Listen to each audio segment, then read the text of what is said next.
But for real, we need to come up with a good nickname for. I think we were gonna do Soul Burner or Solomon Great if it was on a Japanese copy, but we need an English name if we get on the English copy, as well as a name for male and female. CYNDAQUIL. It don't even have to necessarily be like something very related to CYNDAQUIL. I think it'll be cool if it's fire or ghost related. Hestia. Oh yeah, Hestia would be a good name for it. Goddess of the hearse. That would actually be a pretty good nickname. Oh, I just thought about it. We can just name this fucker Clive from Final Fantasy 16. On this, my sword I swear, to shield the Firebird's flame forevermore.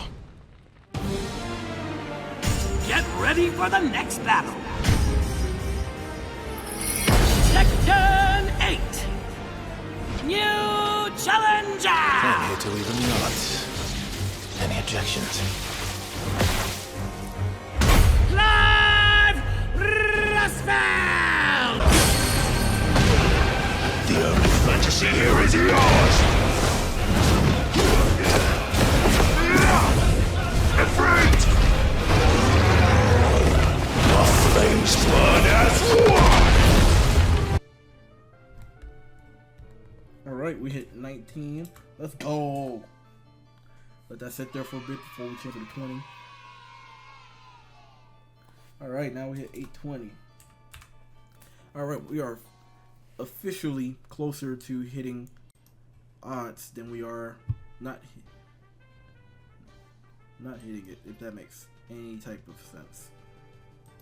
A few moments later. I was like, wait, we got a Wi-Fi here? From that point on, it was over. But that was me. Again, Nintendo DS. That means we were in Gen 4. There was no... What I'm getting at is, my family was on that old dial-up stuff. Nobody knew anything about Pokemon events from Gen 3. Nobody knew about you could go to these IRL events and get stuff. I mean, like, more power to the people who actually did go to those type of things. But let's be real, 99% of the Pokemon player base never, ever, ever knew about that stuff back then. Now, these days, you can say way more people do know, and I'll say you're right. But I'm not going to be mad at my 10-year-old self for not knowing, oh, hey, you can access this event, you just got to fly to New York City, and you can get it. and don't actually hunt it, because we're going to need it in about 15 years.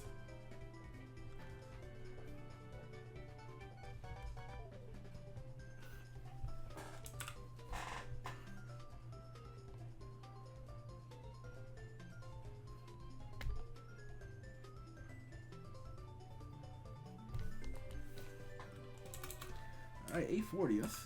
We're chugging along. Yo! The shiny CYNDAQUIL! We got it! Yo! We actually got it! Let's go! We actually got it! Oh my lord. It actually happened today. Let's go! Holy crap. Oh man. I can't believe that happened. GG's. I gotta take a screenshot of that. We did it, y'all. We did it. It won't let me die critical market.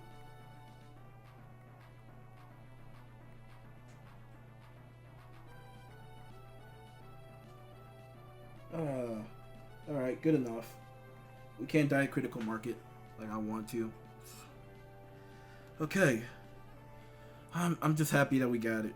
Holy crap. On the last egg in this batch. Oh, name. Rose male. Okay. Look how beautiful that is. Shout out to our Slugma, who was here the entire time. And this is so dope. Let me save my game. Look at this thing!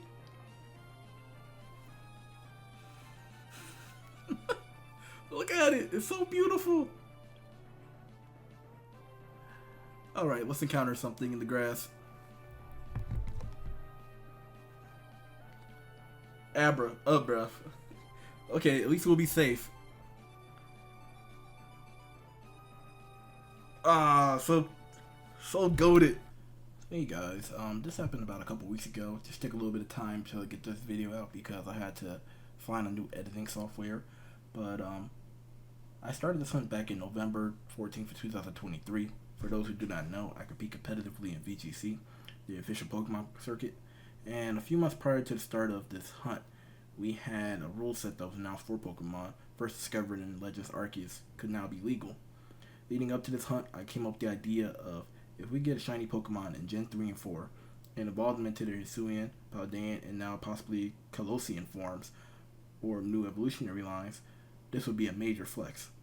Not only do I plan to get all of these shinies, but I tend to do what is known as a ribbon collection, obtaining every ribbon from each generation of Pokemon that is possible before finally evolving these mons into their respective destinations. This includes beating Red on Mount Silver, which grants the Legend ribbon. This would not only be the ultimate flex, but I would consider this endeavor to be my magnum opus of shiny hunting. Now, what does this mean for VGC and why does it have anything to do with it? Well, I originally planned to attend Monterey Regionals in Mexico next week at the time of this recording. I told myself if I could get the shiny CYNDAQUIL before the event, I will grind out the ribbon endeavor and bring Hisuian Typhlosion with me to the event. Unfortunately, due to life, this may not happen, but I'm going to be glass half full about it. It just means I can actually do a true ribbon master grind for CYNDAQUIL instead. Hopefully before Reg H season ends, I can compete with it. Now, whether I use it on my main regional team or compete in smaller side events is yet to be seen, but I am hopeful for the future. So I hope you enjoyed this video, and I hope you have a great rest of your day. And consider giving a like and checking your boys out when he's streaming. We're doing other Gen 3 and 4 hunts at this moment. So yeah, bye. Also, I do compete in online tours from time to time on stream. So twitch.tv/ChasmRift. Bye.